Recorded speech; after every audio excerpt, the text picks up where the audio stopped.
Rigby's Daily Vlogs. We're recording live on Facebook. And she's going to be jumping in any second. A song that will be playing for her. This part right here, I'm just going to delete because I don't want to hear myself speaking. And I'm just going to watch myself on the phone because that's where all the comments are in. Comments coming up. Someone saying, hi. What's up, Randolph from the R&I podcast is on. Brittany from Florida is on.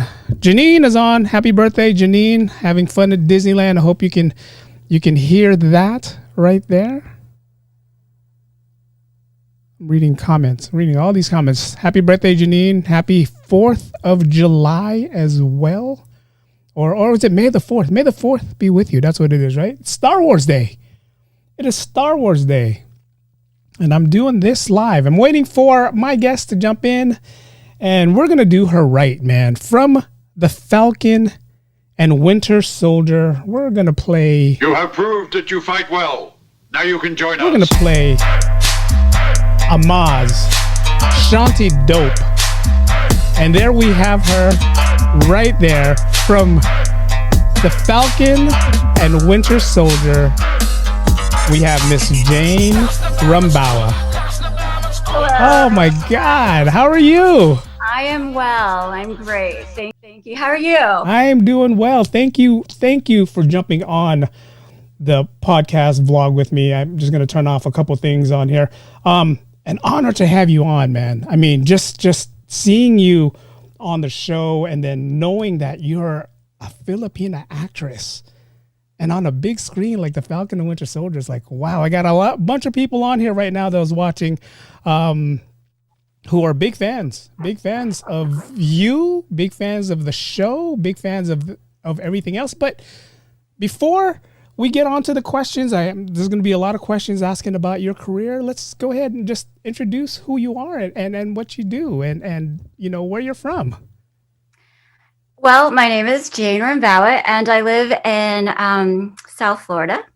Okay. And I've been acting pretty much all my life, so it's been part of me ever since I was a kid. Nice. And I spoke to Jane earlier today, and Jane was born in the Philippines, right? Yeah, I was born in Bataan. Nice. Yeah, and my mom is from Bataan, and my dad is from Nueva Vizcaya. So for you guys who are from the Philippines or watching in the Philippines, I do have family that's watching in the Philippines right now as we speak. You guys can come over to America and become actresses and actors if you guys really put the hard work into it, right? Yes, it's a lot of hard work. A lot of hard work. You know what? Let's go ahead and talk about that, man. What got you into acting? As a kid, I was very shy. I was painfully shy at times. And at a young age, I think like 3rd or 4th grade, found out through a school play that I did that I felt comfortable on stage, and it helped break me out of my shell. And I thought it was fun. Nice. And who inspired you? I mean, what inspired you to get into acting? A lot of us, we sit here behind the TV, we watch TV, and we always say, I can do that. I can get on, I can do what she's doing. I can be an actor. I can be an actress. But there's a certain level that you have to have, mindset, physical sets. And it's something you and I talked about also earlier. There's a certain level you have to be in to say, I want to be a good actress. And who influenced you? Who influenced you to get into acting? Well, like I said, I started acting as a kid, and I think the movie that influenced me the most, an actress, is Meryl Streep. Everyone loved her. And the movie was Kramer versus Kramer. And I think at that age, it wasn't like, oh, I can do that. Or I was just like, I want to do that. Yes. She made me feel everything that she felt. And I just remember that being a very profound movie for me. And I was so young, I didn't know what to do, but I just thought, I want to do that. Nice. And Meryl Streep, that's a big actress, and when it comes to her movies, it's like you either be Meryl Streep or you can be Jane Rumbaua, and we're happy to have Jane Rumbaua here. Again, before I forget, and I was telling you this earlier, I'm very winded when it comes to me speaking. If I outspeak you, I apologize right now. I'm trying really hard to hide the nerves. Just literally 24 hours ago, you were flying a helicopter and you were saving all the senators from the flag smashers. And here I have you on Facebook Live, and this is going to be uploaded on my podcast and my YouTube. So if you guys are on Facebook Live and you're missing this out, if you want to share this with your family, Jane, definitely go ahead and share this with your family. And something I brought up to you earlier, and I'm going to bring up right now, and I bring this up to a few people that I have, especially the Filipinos on my podcast. I am so happy to have a Filipina representing not just, a TFC type movie or a show that we only watch every Thursdays at one theater. You're on the big, you're part of the Disney Plus family now. You're part of the MCU. And to have a Filipina represent, and you didn't have a small role either. I mean, it's like, you weren't like bodyguard number one. They gave you a new name. They gave you're Ayla Perez, Yeah. They gave you a name. And to be a Filipino doing that, how do you feel? How do you feel about that? It's such an honor. It really is. And I'm so grateful for the opportunity to not only be an actress in Marvel, but to be a female, strong character. And on top of that, play a Filipino from the Philippines where I was born. It's been a dream.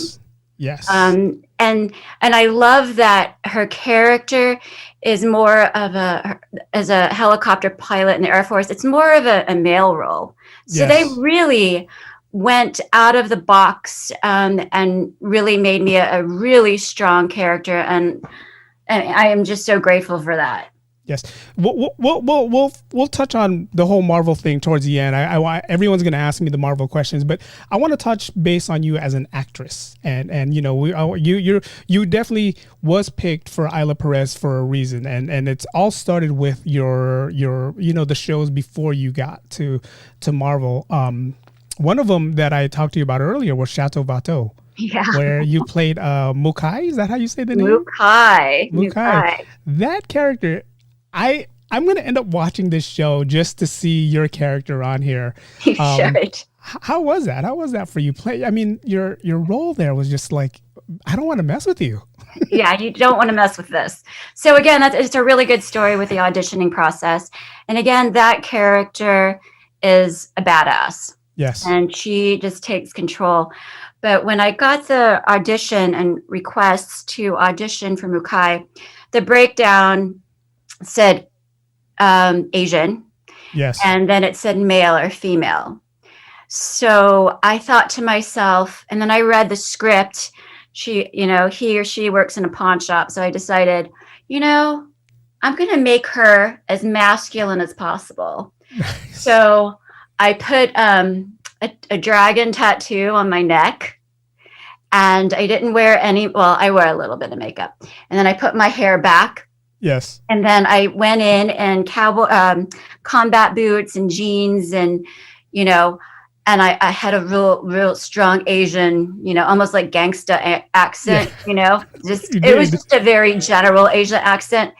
And the funny thing is, the directors and producers, when I walked in, they were like, "Oh my God, we've got a real street girl."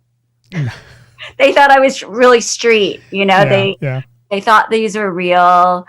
And, from the first part of the audition to the end, like the way I walked, I really did a lot of character study with it because it was so fun. Because as far as acting, my stereotype or my brand is usually a doctor, lawyer, or judge. Yes. So when I got when I had this opportunity to audition for something that I've never auditioned for, I really, really worked hard on it and made her a different character. And it was a lot of fun. But in the actual movie, they didn't give me a tattoo. They made me like a rocker chick, like a gangster rocker chick. But I was rough. No, the director said I scared him. The director's like, I'm scared of you. You scared me. I was watching the clip. I was like, that's not her. There's no way that's her. I mean, just the black leather vest you were wearing with the spikes and your hair was like, I was like, that is definitely not you. Yeah, was it a mohawk? Yeah. That I was like, man. I mean, I'm gonna watch it. Chateau Vato, guys. If you guys are on, where can we find that on? It's on HBO. And here's a little fun fact: is that the director and writer of that wrote the Academy-nominated movie Stand By Me. Nice. I think that was like 25 years ago. 1985, 86, yeah. Nice. Yeah. He wrote it, and he wrote this again, and he just has really great writing, and he knows how to develop a character, kind of like Marvel does too. Yes. They develop characters just with a few words, and you can see the whole character in Marvel as well. How was it working? And I was looking at this. How was it working? There was that clip where you were in the pawn shop, and I think Paul Rodriguez was there with you. How was it working with Paul Rodriguez? He's so funny. He is so hilarious. He's so giving and hilarious. Yeah. So he likes to talk prior, and he's able to just like jump into character just like that. And so my character is just like, is very rough and badass. And so I'm just, I totally belittle him and dismiss him. So I'm dismissing the star of the movie. It's fun. And he likes to ad lib some stuff and improv. Yeah. And it just makes it more fun. Yes. Now, is it Vato, Chateau Vato, like, or is it Vato? Chateau Vato. Vato, okay. And Chateau Vato. That's definitely on my watch list. I'm definitely going to watch that. A couple movies, Spotlight. You're on Spotlight. You're on MacGyver. The Immortal Life of Henrietta Lacks is a movie that I want to ask you about, because you played Dr. Susan Sue, right? Hasu. Chinese role. How was that? How was that for you? Well, it's based on a true story. Yes. I don't know if you, and it was a New York Times bestseller for, years. And it's a story that needed to be told. Can I talk a little bit about what it was about? Because it's pretty important. Sure. So it was about a woman, Henrietta Lacks. She died of cervical cancer. And when they went to harvest her cells for experimentation, it was done without consent from her or her family. And what happened is when they started doing scientific studies in a laboratory, they were immortal. They kept replicating. And so because of her cells, because from her cells, they've developed cancer vaccines. She's cured diseases. The pharmaceutical companies have made billions of dollars off of her, and the family didn't know. She didn't know. But now with the story, with Rebecca Skloot doing all the investigative reporting, they found this out, and now the family knows, and they're being compensated. But it was a story that needed to be told, and so I did a lot of research on Dr. Susan Hasu. I couldn't even find a picture of her, but it was. I was excited to play a real life character, but I couldn't find anything. And so I just thought to myself, my audition, I must have really embodied her. So I just went with that. But it was great working with Oprah and George F. Wolf, who is the director who does Broadway plays. I mean, I've worked with really amazing people. And Rose Byrne. Yes. I love her. She's so amazing. She can do comedy and drama. Now, let me ask you this. You just brought that up. You played a real life person. Did you? And you said you didn't get to meet her, right? No, she's passed. Okay, so how was that for you? I mean, how was that for you?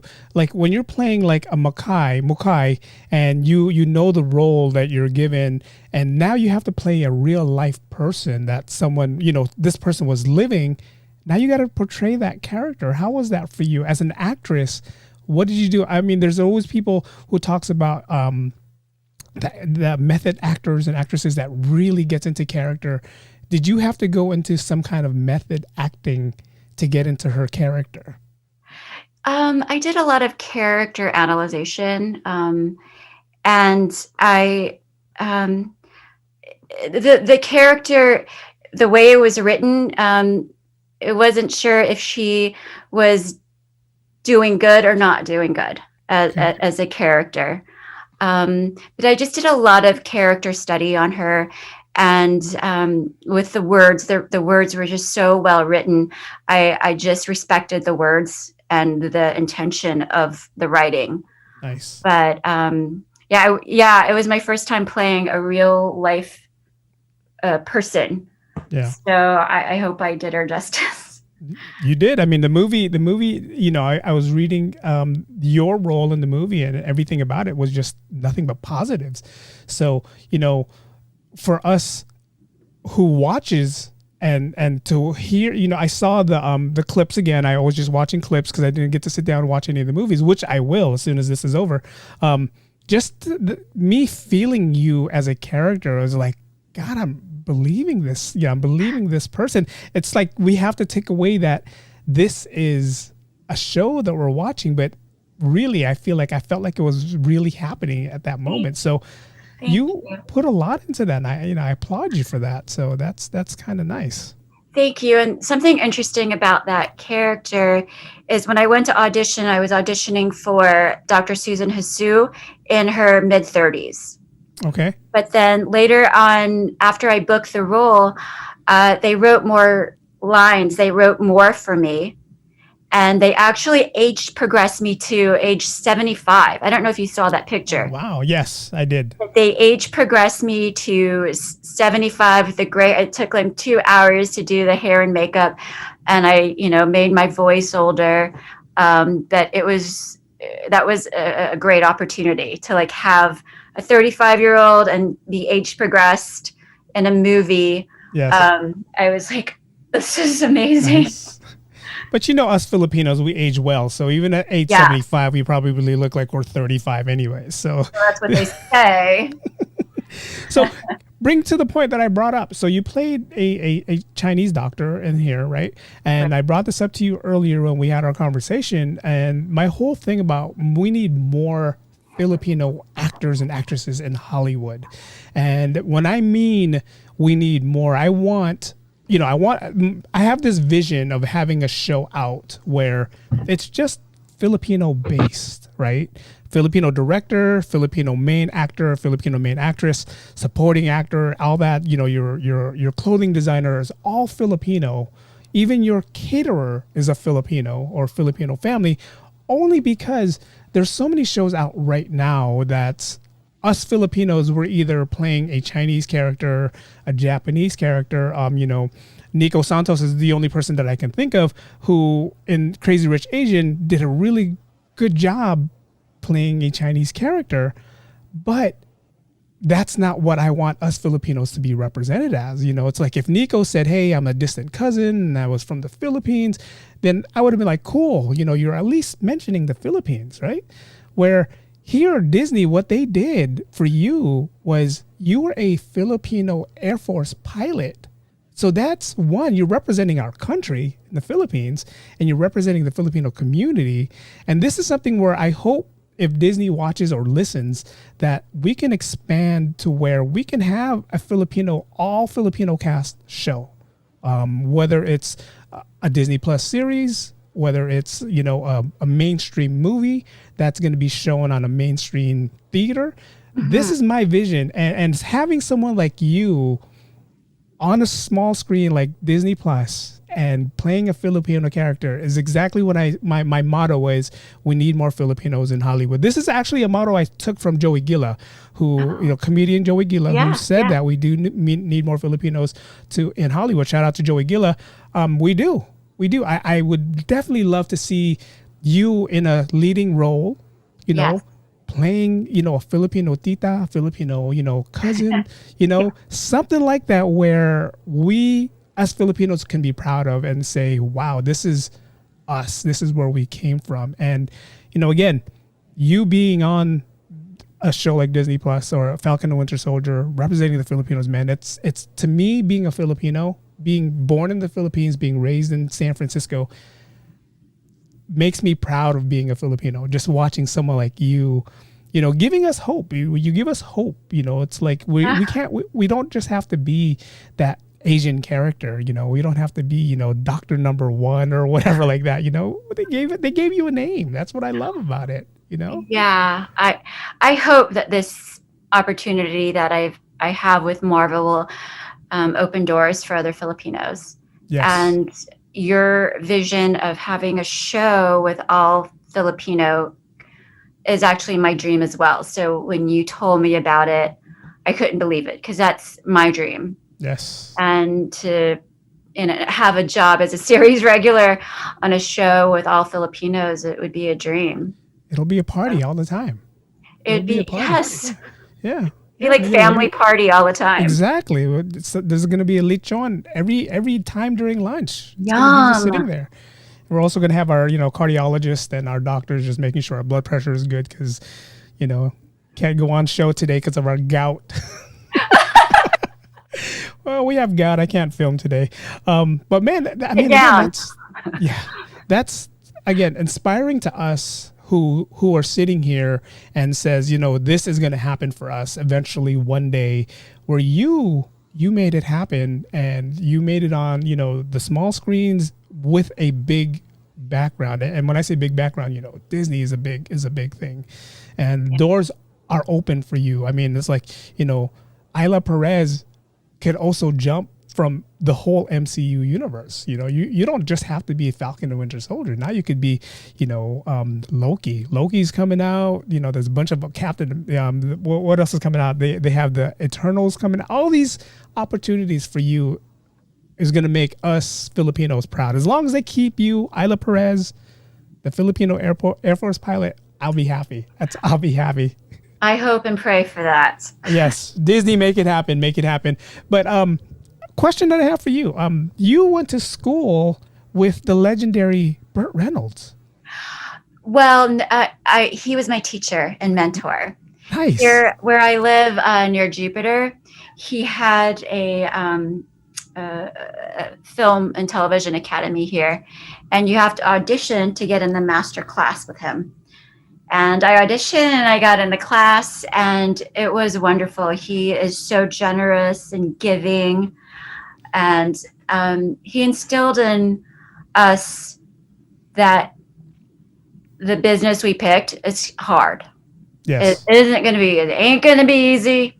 You're going to have a lot of disappointments. Just know it's going to be a lot of hard work. He didn't sugarcoat anything. And because of that, because he worked hard.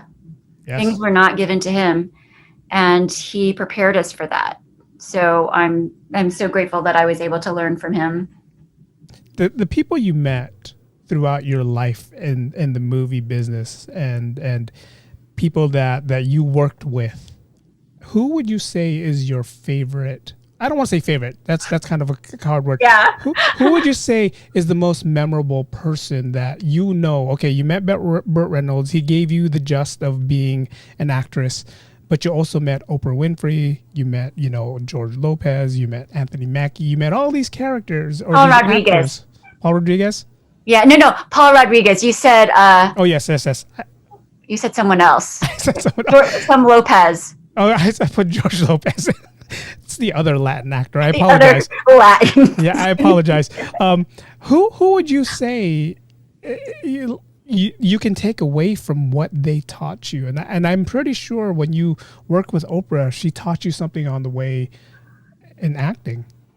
Oh, that's a really good question, as well as being a very hard question. Yes. Because I learned from everyone. And every set I've been on, whether it be the director or a fellow castmate, I always learn something. Nice. So I always learn a little something from everyone. And that's a great thing about working and being in the business, is the family because I have people that I've worked with that I keep in contact with 20 years later. Nice. Nice, and you have to. part of the crew as well. Like I've got some cinematographer friends and director friends, and I've learned so much from all of them. So there isn't a favorite. Okay. I mean, it's a tough question. I know. It's one of those questions where, it's a tough question. So doesn't matter. It's okay. You didn't answer. I would have to say, with me, I'm a big Marvel guy. If I had to pick for you, it would be like an Anthony Mackie or Sebastian Stan kind of character. But these guys are young when it comes to their acting career, where you have someone like Burt Reynolds who's been acting for a long time, Oprah Winfrey, who she has an Academy Award as well, right? Doesn't Oprah have an Academy Award for The Color Purple? So for you to take from them, it's like that's something that you could always bring with you, in a character that you're going to do later on in the future, which is kind of cool. And again, I'm envious that you're where you are. And, and again, if I didn't say it earlier, thank you for sitting down and joining me on this podcast vlog. So one of the other questions that I had is, if you weren't acting, what would you be doing? If I weren't, well, I'm also a photographer. Okay. So I shoot actor headshots.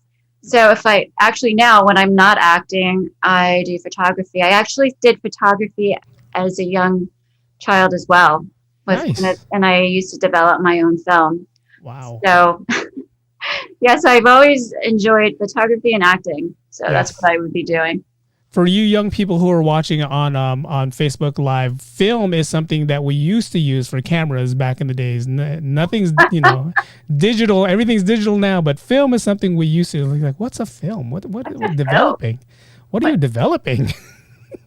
I know, it's so true. It's like developing. What is that? What is developing? What's your future goals? What do you have? What's in the works for you? If you can tell us. Yeah. So I directed and acted in a short film last year, kind of during the pandemic, called Spotlight. Yes. So it was a short film, and it's actually won a few awards already, and it's nominated for other awards. I won Best Director in a film festival, and thank you. And then another film festival, May 18th. The International Christian Film Festival. I'm nominated for Best Director for that. Wow. So what's happening with that is they're actually turning that into a full-length feature. Nice. And they're hiring, I'm not directing that one. They're hiring, now there's a full-length feature. They are hiring a award-winning director, producer, cinematographer, and I'm reprising my role in it for the feature film that I had in the short film. Nice. Now, when I looked at that, were you Lee Knight? Is that who your character was? Okay. Yeah. And that has Sean Penn in it as well, right? Is that Sean Penn, one of the main characters? Oh no, that's a TV series called The First. The First. I'm sorry. That was on Hulu. Yes. Okay. So we'll touch on that in a second. But we haven't announced the cast yet for Spotlight. Okay. Yet, okay. But I'm just reprising. They're taking me along. I'm reprising my role. Nice. How does that feel? How does it feel that they're actually asking you back to do something? I mean, I'm so happy because I love the people. Actually, the young girl named Kate Larson, who wrote it, and her parents with her, they produced it and got the whole crew together. I tape her and I coach her as an actor. For the past year and a half, and then just from a year and a half to starting, she's been trying to get into TV and film, and now she's producing her own films. Nice. Wow.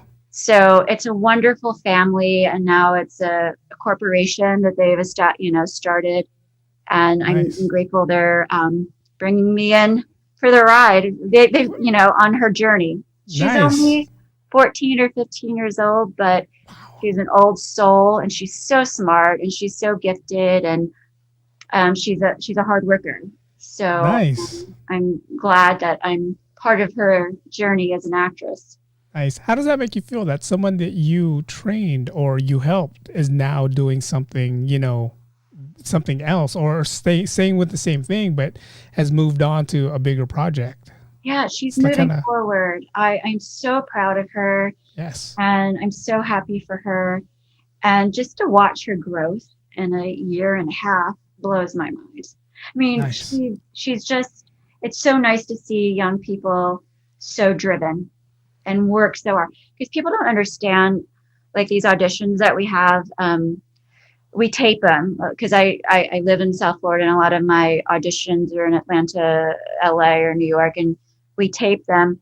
So when we get the audition request, sometimes it's like 5-10 pages, and you have one day to learn it and put it on tape and get it out. So we work really hard, Yeah. And so with me, I have another job with the photography in addition to the acting. So, I mean, it's a lot of work to audition. Yes, I bet. I mean, a lot of people think, acting is easy. It's one of those things that I can do that. And I think I told you the other day when we spoke, this is something that I can't do. I mean, if you give me a character, I can give you the character. I can, speak, as long as I need to speak. But if you give me a line to have to remember, that's going to be tough. Have you ever tried it? You know what? Honestly, I've never tried it. I bet you would be good. I've never tried it. Thank you. Maybe one day, if you need a podcaster or a vlogger in one of your films, you give me a call, and I'll be more than happy to do that for you. You're amazing as an interviewer. You're just so personable and easy to talk to. So Thank you.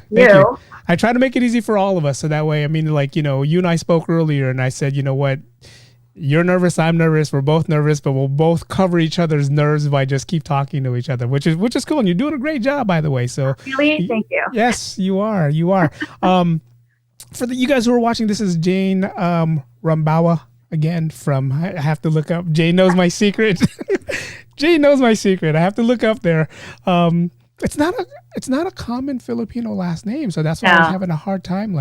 But I'm glad it's an easy last name to say. I mean, if you had one of those last names that has like 8 vowels, and it's like, oh, man, can I just call you Jane? Can I just call you Jane? My mom's maiden name is Conseco, so that's a lot.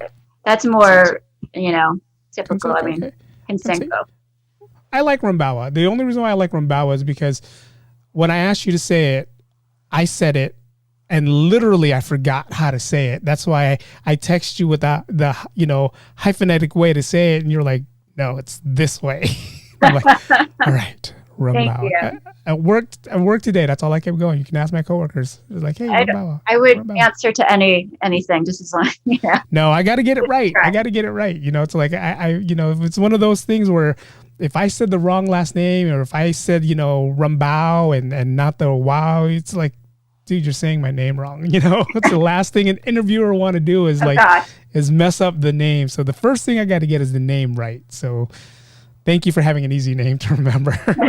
Thank you for practicing my last name. No, it's again great. It's great. Again, thanks for being on the show. Thanks for coming on. And like when I reached out to you and you replied, I was like, she replied. Wow. She replied, and it's like I do another podcast with my friend Joe. It's the Ordinary Joe's podcast, and we were literally just talking about you in one of the scenes. And I think I told you I sent you that scene where I said, she looked like an Asian lady, and the whole time we were like, oh, Tita's gonna save the the plane. I love it. I was like, and then I looked you up. I'm like, wait, she is Tita. She is a Filipino. What am I doing? I should have just did that study, but. To see that and to see you like here speaking to you, it's like it's an honor. It's like, wow, again, an honor. And when I teased everybody, my first MCU guest, I had people like, hey, is it Anthony Mackie? Is it Sebastian Stan? I told somebody, do you remember that security guard that got blown up in the end scene? It's gonna be him. That's what I told him. It's gonna be him. He goes, I think his character is security guard number 1. Yeah. I didn't tell anybody till today when I posted it on social media who's coming on. It's kind of, I just wanted to tease everybody. But I had people at work who were like, who's going to be on? I want to watch, but depending on who it is when I'm going to get on. So when I told them who was going to be on, they were like, wait a minute, the one that saved everybody in the helicopter? I was like, yes. Like, what? I'm going to watch. So I'm like, yes, she's going to be on. We're going to watch. Everyone's on. I got people on here. And, you know, I didn't want to just make this all Marvel. So that's why I kept, you know, going back to your roots and how you started. For you guys, Chateau Vato, Spotlight. You also did a Spiff and MacGyver. I believe you're on MacGyver as well. The Immortal Life of Henrietta Lacks is a movie that you guys got to watch. Trust me, I will watch this as soon as we're done with all this. And I want to get caught up with Jane Rumbaua's movie career, TV career, and go from there. But I guess now we can get into the whole Marvel thing, right? Okay. that's but for you guys who did not know, and I brought this up to Jane, I had to confirm it with you. This isn't your first spoof with the Marvel universe, right? That is correct. Yes. I was in Fantastic Four as Johnny's doctor. That was the name of my role, Johnny's doctor. Yes. Michael B. Jordan. And unfortunately, I'm in the movie for a hot second, but my lines made the cutting room floor. But I'm still in it. I got credit. I mean, it happens. But the experience was amazing. The experience working on, that was my first one. And there was explosions and it was amazing. It was a fantastic experience. Fantastic. Yeah, nice way. And how was it working with Michael B. Jordan? He is, he's a hard worker. He came in pumped. I think he had a trainer with him. Yes. He worked hard on the scenes. I don't know how much I can say because of the NDAs and stuff, but we really didn't get to talk much because of the way our scene was. He had just come back from the other planet or something, and then he was on fire. Yeah. On the other side of the panel window, and I'm monitoring him from the outside. But his prep work, his professionalism, amazing. Nice. And for you to be Michael B. Jordan, be part of that MCU, and then later on comes on to play, you know, Killmonger in Black Panther, and then for you to do the same thing, to play, you know, Johnny's doctor in Area 57, and then to come back as, you know, Ayla Perez in the Falcon and Winter Soldier. Let's go back to, how did you audition? How did you get the call, and how was it like for callbacks for you? Well, so I don't know if you know the whole process with auditioning. No. So I have a great agent. I have great agents that, you know, work with me. So what a production, like say this one, Marvel puts out a breakdown with all the characters. And that breakdown is pretty specific a lot of times. Like it can be a 40-year-old male, bald, muscles, tattoos all over. Or it could be like 70-year-old man, a frail. So they're very specific. So the breakdown goes out to the casting directors, and then the casting directors send them to the agents. And the agents actually make a selection of their top people to get submitted. And then once you get submitted to the casting director approves you and sends you a request. So I got a request from Ayla Perez, one of the bigger casting directors in Atlanta, and a shout out to my agent, Brevard Talent. So I got the audition, the email, and it said Marvel Untitled. It didn't even say what it was. They're very secretive. Yes. And I had to sign an NDA even to get the script. And I knew the script might be dummy size as well. And it had a long shoot window, like for a few months. And my agent's like, "Are you okay with the shoot window? You have any conflicts?" I'm like, I will not have any conflicts. I will make, myself available for Marvel anytime. Yes. So anyways, I auditioned for Ayla. And I think it was maybe 7 to 10 days afterwards, I get a call from my agent. And she says, they want to know your availability. And then I'm like, for what? Because I audition a lot. Yeah. So I don't know which one. And I've learned to audition and then let it go. So, because I used to obsess about it, Yeah. So now I audition and I'm like, done. And I don't even think of, she goes, so they want to know if you're available. I'm like, for what? She said, the Untitled Marvel. I said, yes. Yeah. And she said, do you have any conflicts during blah, blah, blah, blah? I'm like, no conflicts. I will make myself available. Yes. And so she goes, I'll let them know. I'm like, yes, please. Yes. And yes. Probably about 10 days later, I found out I booked it. Nice. And there you are. You made us Filipinos and every Filipino person watching proud, especially like when we found out the backstory of who you were, the Air Force pilot from the Philippines. It's like, wow, it's like, for you guys who don't know, GMA wrote a good story about Jane. I will share that with you guys later on. She shared the link with me. I'll share that with you guys later on my Facebook. But yeah, wow. Marvel, I mean, that's a big family. Actually, Esquire magazine Philippines did as well. Oh, did they? Okay. Yeah, they did it first, and I was like so honored for that. I said, yeah, I was very honored. Yeah, I mean, it's like I said earlier, it's rare to watch a Filipino play a Filipino in a non-Filipino movie, right? Again, we're stereotyped a lot. When you hear Filipinos, you hear like, okay, like he's a chef or he's a doctor. Yeah, he's a nurse, exactly. But then for you to play an Air Force pilot, and then for, the Falcon, Anthony Mackie, to say, find me someone that can fly this bird. When we were looking, I'm like, okay, who's going to fly this bird? And then your cell phone rings in the scene and there's that text message. I'm like, no way. And then that whole scene was just like perfect. And just the whole, like, even he says your name, and then you were at the end credit. You were at the end also when he was standing there giving his speech about why Captain America should, be Captain America. And you had a good, shot where we're just watching and I'm like, hey, that's Tita right there. There's Tita. Yeah, that end speech. Honestly, I had to hold back the tears. It was so emotional and intense.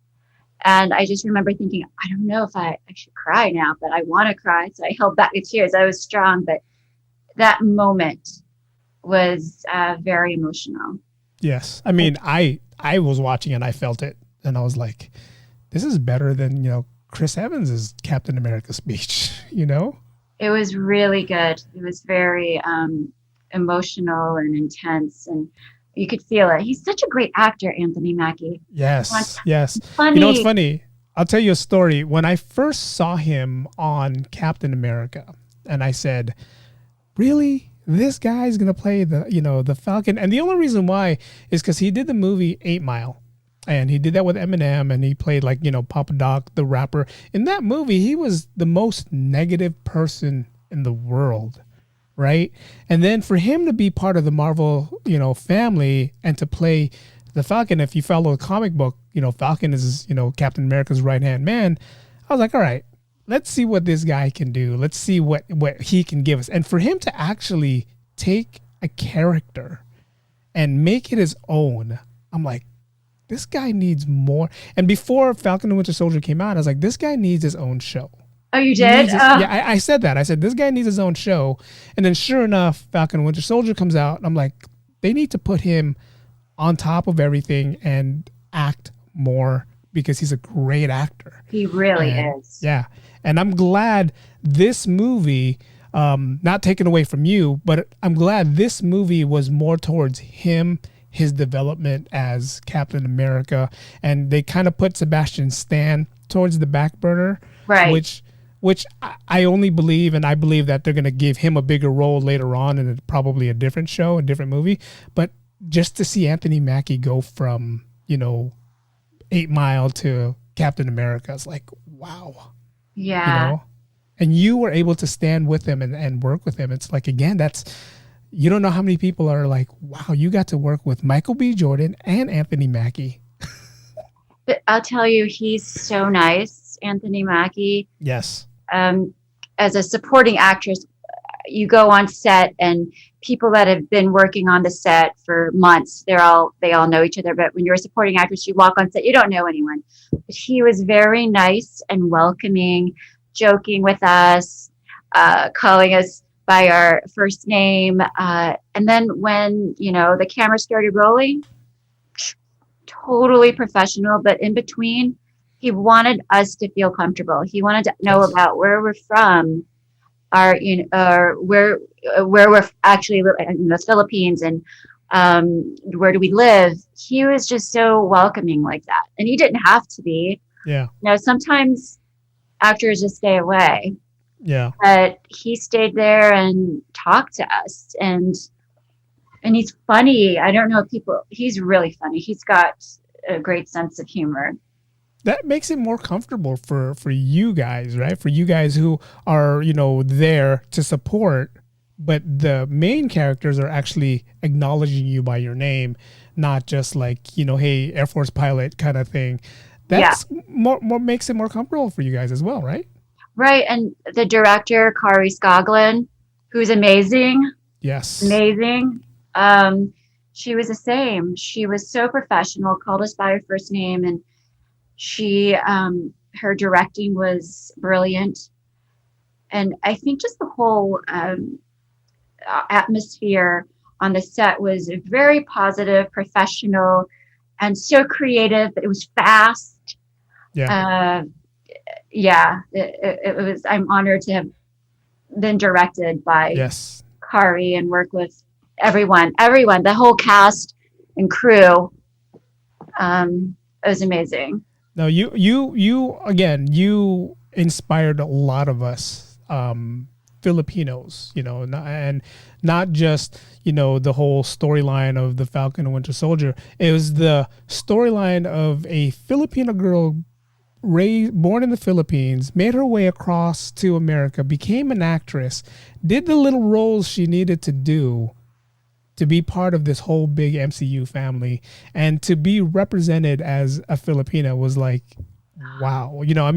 Again, we don't see that a lot. It's like, we don't see that a lot. I'm glad and I'm happy. Disney, thank you for doing that. Thank you for representing the Filipino community. And again, hopefully moving forward, I would love to see you in more shows. I would love to see you on, whether it's another Falcon Winter Soldier movie. But, I just want to say you're most likely going to be part of the MCU, and we're going to see more of you. I'm hoping we see more of you. I'm hoping and praying. Yes, we will all pray together. I mean, we need people like you as a person. We need Filipinos, strong Filipinos to represent, the Hollywood part of us. It's like we see, we have doctors, we have, musicians, we have all that. We can do that.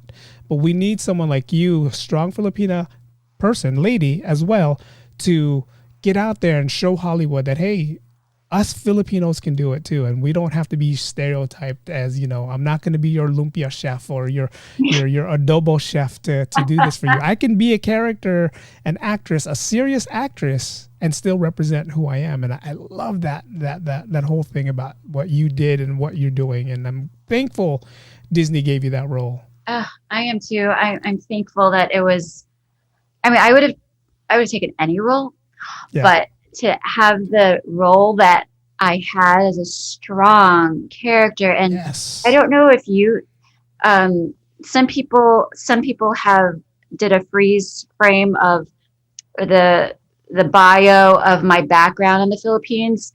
I don't know if you were able to read it, but Marvel is so detailed, highly detailed. It said that I flew Apache helicopters, and I was a lieutenant colonel.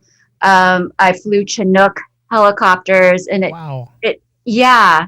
I mean, if you like freeze frame it, it just was so, there's so much attention to detail Marvel has that it blew my mind how detailed. I had no idea that they were going to do that. I mean, I didn't know.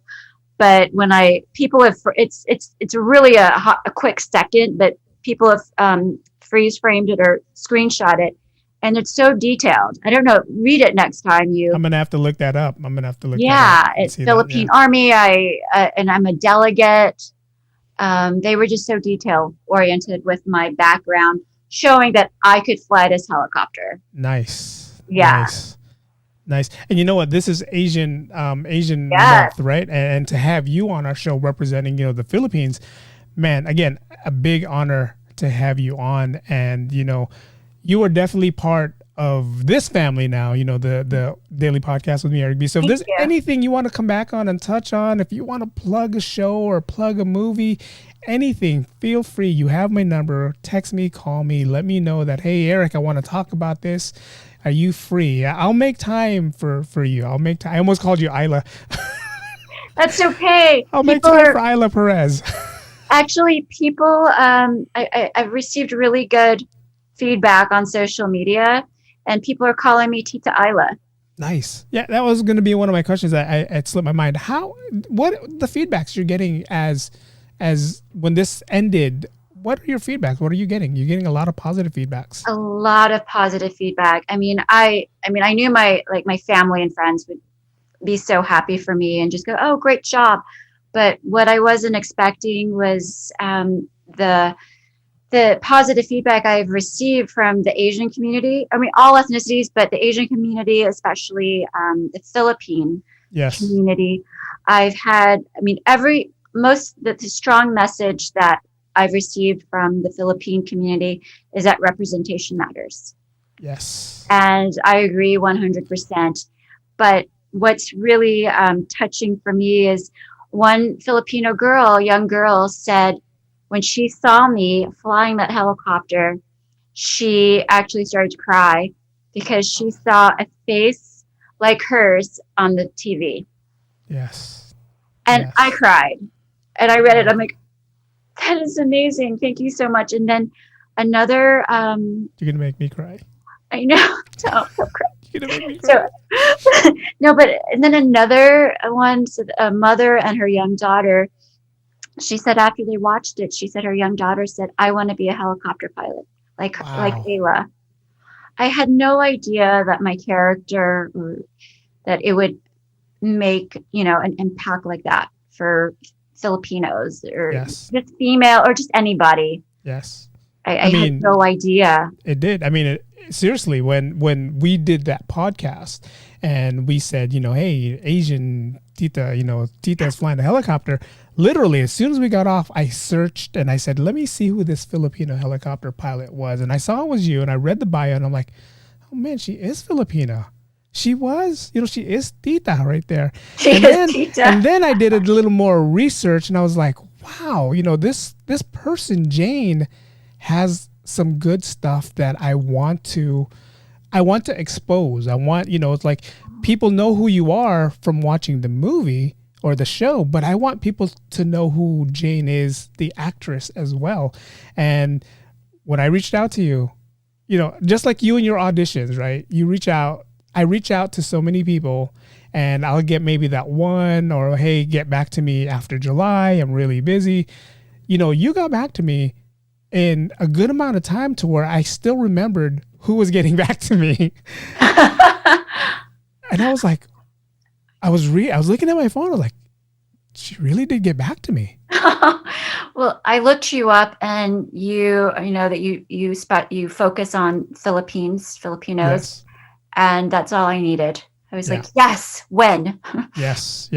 And I definitely am, again, you inspired me to get more Filipinos out there. I'm always inspired to do something more Filipino. I always try to tell everybody, don't be afraid of who you are. Don't be ashamed of who you are. Yes, we are Filipino.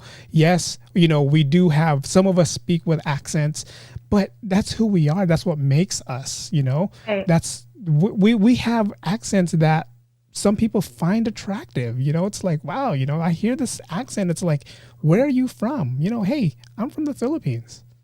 It's like, oh, wow. Then it's a brand new culture for a lot of people. And it's, unfortunately, I was born there and never been back since 1972. And it's one of my bucket lists to come back. And for you Filipino family who is watching, I will come back. I will definitely visit the Sari Sari store that you guys have out there.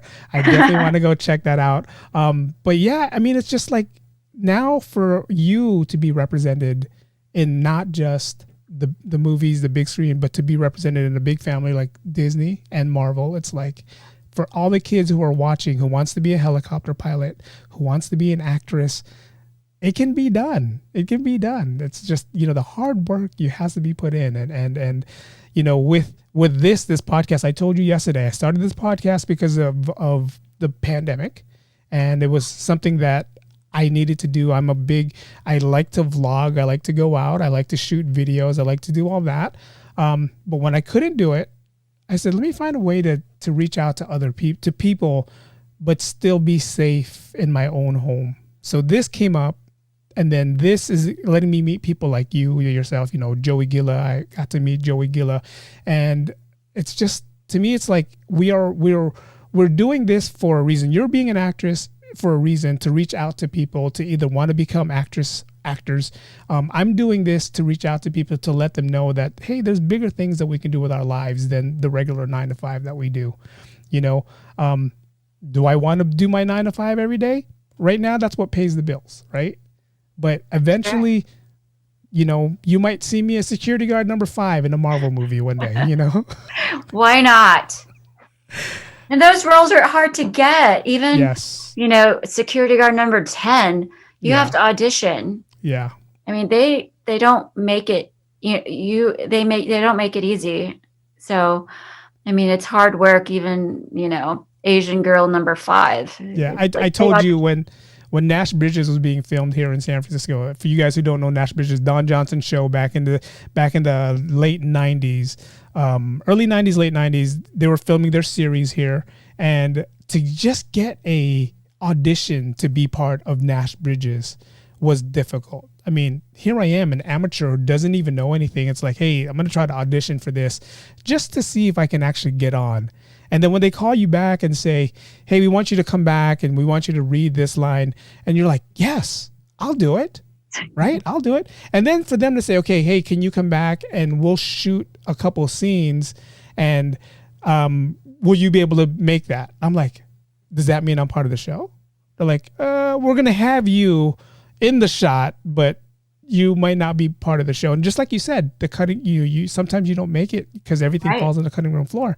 I sat in a restaurant off of set in San Francisco for 4 hours doing the same scene all the time, getting under the table and ducking, because that was the scene. That's what they called us to do, right? There's gonna be somebody coming in. They're gonna have a gun. You're gonna get under the table. You're gonna duck. That's all you're gonna do. I'm like, cool, I'll do it. The show airs on TV, and I'm like, where's my part? Yeah, I was right there. And you're like, I was, dude. Trust me, I was there.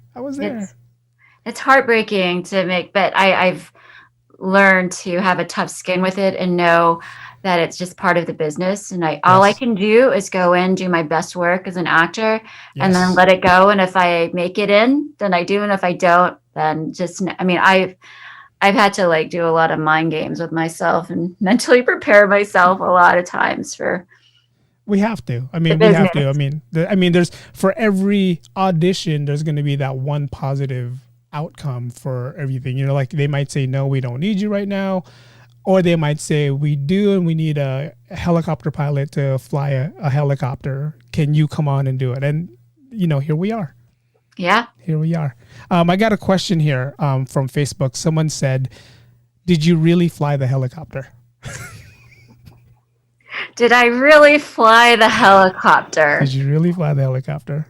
I'm trying to think like about the NDA, if I can even say anything. Well, let's just say, for you guys who are asking if she really flew the helicopter, Disney does a lot of movie magic.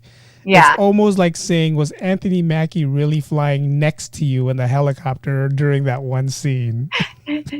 Oh, I mean, he was on wires. So yeah, I mean, for someone to actually ask that, yeah, I mean, we did have. I don't even know what I can say and stuff because don't worry about it. Don't worry about it. But it didn't look like I did, right? Oh my God, I was like one of this, and I was like, pull up. I was like, pull up. Yeah, I was like into the movie, into the scene, and when he said, okay, we're gonna have to do this precision timing, and you're sitting there, you're going 5, 4, and I'm like, why? Someone said when we did the podcast, like, why were you counting out loud? And I said, because Falcon needed to hear her counting so he can do his thing on the outside. Right? Oh, but it really wasn't loud. I was like, if you really watch it, I wasn't even moving my mouth, because if I was gonna do that, I'd be like 5, 4. Yeah. So it was like under my breath. Yeah. You know, because I didn't want the flag runner, the flag smasher to hear, but it had to have been heard with Anthony, like on the piece. But if you look, I'm barely moving, like 5, 4, 3. You know what I mean? Yeah. Wow. But it was under my breath. Yeah, no, I mean, that whole scene from him taking him out and them falling and then you jumping into the front seat right away. I mean, that was like perfect precision. If that was me, I would have tripped over. I would have stumbled over something. Sorry, people, the helicopter probably would have survived, but there would have been a lot of injuries. But for you to get up there, take the throttle, pull it up, and I was like, wow. Wow. And then to find out you're a Filipino Air Force pilot. It's like, save the lives. Save that. We're gonna go. How many of you guys on Facebook is gonna go watch that movie right now, or watch that scene right now, or where she's up there saving the lives of everybody? I mean, man, it was to me, they saved the best for last, and to see you there and to save everybody there, that to me, that was bigger than the whole. Who's going to be the next Captain America? No. No, it was. I mean, that's I'm awesome. glad he was Captain America, but to see you do what you did, saved all those people, maybe like 5 or 6 in the helicopter. Yeah, actually, 1, 2, 3, 4, like 6. Yeah, there was some in the back that you couldn't see. Yeah.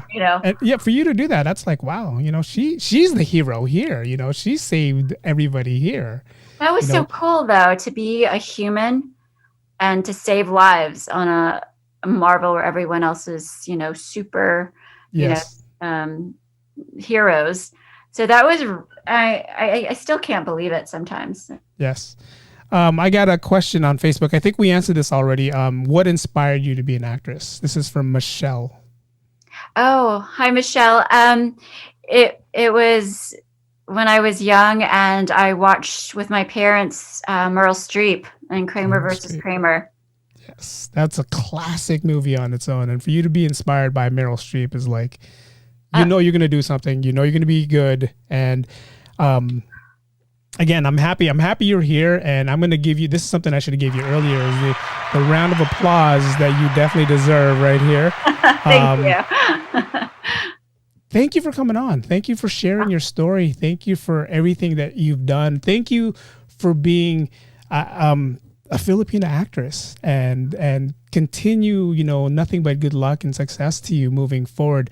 Again, for you guys who are watching Chateau Vato, you can watch Chateau Vato, that Spotlight, and I definitely recommend The Immortal Life of Henrietta Lacks on HBO. On HBO. Actually, Chateau Vato is on HBO. Okay. It might be more geared to the HBO Latino. Okay. And Immortal Life of Henrietta Lacks is on HBO, just the regular HBO. And look out for Spotlight, the full-length feature. It should probably by next year. Nice. Jane Rumbaua. Rumbaua. I want to thank you for having me on, and I really am honored to be on your show, and I really appreciate being here. No, the honor is all mine. Trust me. I've been going this whole week like, oh my God, what am I going to ask her? What am I going to, and again, I told you, I didn't want to focus everything more on Marvel, because you're a Marvel character now, but you're also an actress in the beginning. And again, I told you earlier, there was a reason why Marvel picked you, and it's because you're a good actress. I did tell you earlier, I reached out to a buddy of mine in Hawaii by the name of Rex, who is a big Funko guy. And for you guys who don't know what Funko is, I showed this to Jane earlier. This is Funko's right here. I'm trying to get Rex to get a Funko of Ayla Perez flying the helicopter. Come on, Rex. So, Rex, if you're listening and when you watch, you definitely have to get a Funko of and it's probably in the books right now. We're probably, if I look at Amazon right now or the Funko website, there's probably a Funko of you right now going on. I mean, if they can make Funkos of a Starbucks cup from Game of Thrones, they can make a Funko of Jane or Ayla Perez from the Falcon and Winter Soldier. Make it happen, Eric. Make it happen. We you know what? My hands on the books. I'm texting the people I need to text. We're gonna make it happen, and I want the first one to be signed by you, so that way everyone knows it's the legit thing. That is so legit. So legit. My parents. I can't wait. That'd be great to have. I'm gonna make it happen. That's my next project, guys. You guys heard it here on the daily podcast, the vlog. I'm gonna make sure that Ayla Perez, aka Jane Rumbaua, gets a Funko made of herself. Okay, I'm holding you to it. You guys heard that. It's gonna happen. I'm gonna make it happen. Trust me. I know the right people. If the right people are gonna watch or listen, I don't know. But we will make it happen. Again, thank you for being on the show. Thank you for being here. It was definitely a big honor of mine to have you on here, representing the Filipino community, representing the Marvel universe, representing the females out there, the females alone out there, representing that. That's just it's a big honor to have you on here, and I'm again definitely would love to have you back anytime. Any new projects you're having, anything you want to talk about moving forward, I definitely want to have you back. And I'm hoping this is not the last time we talk to each other. I mean, we did. We are definitely going to stay in touch after this and go from there. Please. Yeah, let's stay in touch. And now that we're social media, we follow each other and we're friends. Yes. I get to follow what you do. You're a great podcaster, interviewer. Thank you. You're great at what you do. So props to you. No, thank you. Thank you. It's people like you that makes me want to be better. I mean, there's people like you out there, people like you who's a great actress who wants me to be better in what I do here. So the only way I get better is if people like you keep inspiring me. And thank you. And keep inspiring the world out there. Keep inspiring the young kids, the Filipinos who wants to grow up to be something, but they're not sure what they want to be. Again, you could be an Air Force pilot. You can be a helicopter pilot. You could be an actress.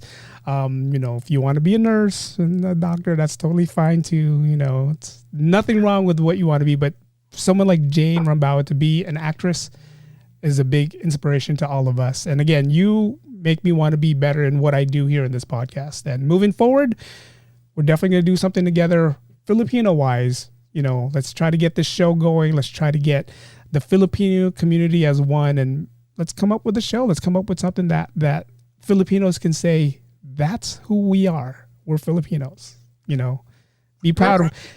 Let's make it happen, Eric. We will. We will definitely get something together. We'll do something moving forward. I'm definitely down for this next project, and it's going to be a big project. It's going to be a crazy project, but I'm glad to have you on my side to say, let's do it. Yeah, sign me up. No, there you go. You're going to be getting text messages at 3 a.m. now. You're not sure what you got yourself into. It's okay. I put it on silent vibrate. It's okay. Oh, great. So I won't get the message. I won't get the reply till the next morning. And you're on Florida. You're on Florida time, so you're going to be responding to me at like 6 a.m. my time, or 6 your time, 3 my time. So. Yeah, no, I don't. I always try to respect the time differences, so I won't do it until at least 7 a.m. your time. Oh, great! I'm respectful like that. Thank you. Because some people aren't with me, and I'm like, "Are you kidding me?" Wait, who's texting? Who's messaging you? There has to be somewhere overseas if they're texting you from. Because if we're texting you from California, we're behind. Well, some people, no. Some people just don't look at the time. They're in my time zone, yes, and they just leave me crazy texts. I'm like, Seriously. Yeah, I get that. I have my phone for you guys who are watching. I have my phone on do not disturb from a certain time to a certain time because I don't need to read text messages about, this and that. If it's important, I'll find out when I wake up in the morning. I hear ya. That's how I am.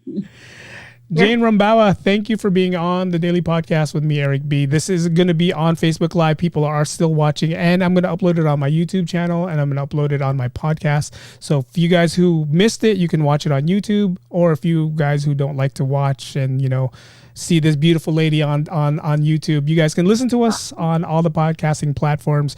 That's going to be uploaded in the next couple hours. So I'll make sure, I'll make sure you get a copy and everybody gets a copy. And Philippines, like I said, the Philippines is watching and they're commenting, and some of them are saying you're speaking too fast, your English is too quick. Can you please slow down? Oh, now you tell me at the end of the interview. No, that's fine. That's fine. I tell them to put the translate on and, do that. Oh, so. I speak too fast.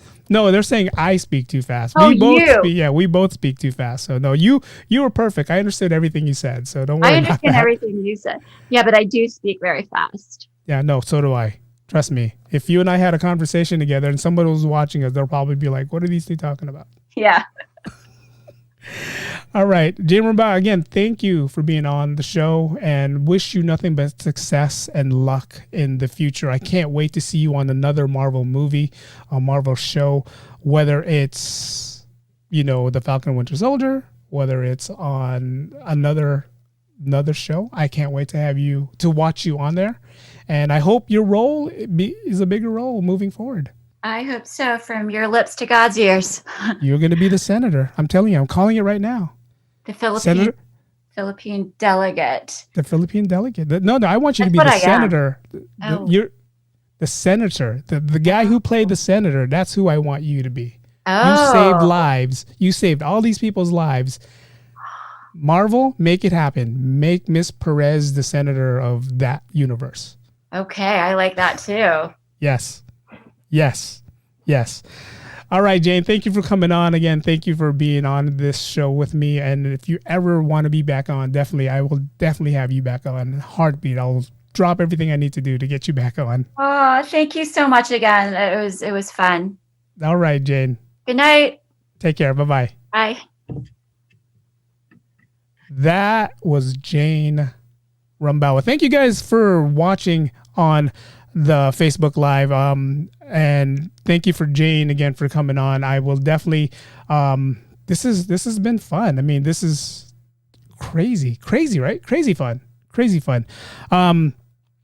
You guys who asked questions and I didn't get to ask the questions, I apologize, but I will definitely forward all this to Jane and let Jane watch it herself. But I am not going to do no intro, no outro music because I'm just not going to do it. It's been long enough. But thank you guys for watching. Thank you guys for stopping by. Thank you for joining me on Facebook Live. Thank you guys. Peace.